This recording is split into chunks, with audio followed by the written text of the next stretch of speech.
Today, traveling the globe is substantially easier than any other time in history. Want to cross the Atlantic? Take a plane, boat, or the glorious rigid airship. Maybe not so much the last one. Either way, transportation across continents is easier than ever, but not easy enough. Say you lived in Argentina, but you wanted to vacation in London. Easy enough. But say you didn't want to use a plane or a boat.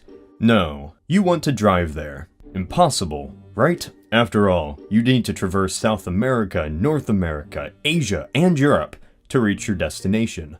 Well, sadly right now this isn't possible using roads, but that might not always be the case. Today I want to take a look at what would need to happen for this trip to be possible.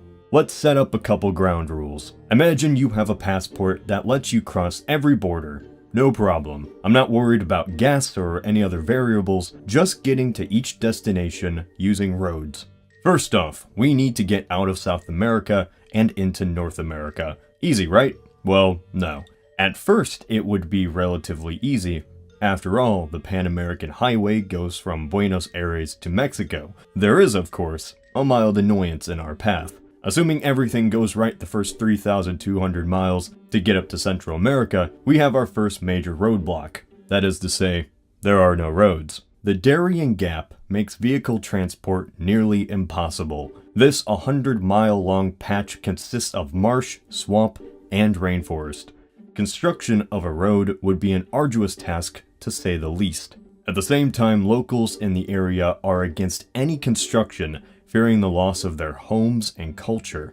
As well, many fear that deforestation and cattle disease could spread due to connecting North and South America in this way. Okay, so no roads.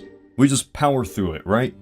Technically, in 1985, the first people traversed the gap using only a car, a CJ5 Jeep. To cross the distance of 125 miles, it took over 740 days, almost 2 years. Wonderful. Let's just say somehow you made it to the other side. Maybe a road crossed the gap, maybe you just drove 2 years. Doesn't matter. Welcome to Panama. So what now? Continuing on the Pan American Highway, we find ourselves through Mexico and in Nuevo Laredo. Here the Pan American Highway ends. Crossing north over the Rio Grande, we would be in Laredo, Texas. Here we find I-35. Why? Well, this road will take us to Duluth, Minnesota. After our nearly 1,600-mile trip across the US, it's time to get into Canada. Minnesota State Highway 61 to Ontario Highway 61, no problem. Now we're on to a rather long road, to say the least. The Trans-Canada Highway. While this road alone stretches almost 5,000 miles, we will only need to head to Dawson Creek in British Columbia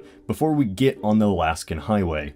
This 1,400 miles of road was constructed during World War II for the purposes of national security. This gets us to Delta Junction in Alaska.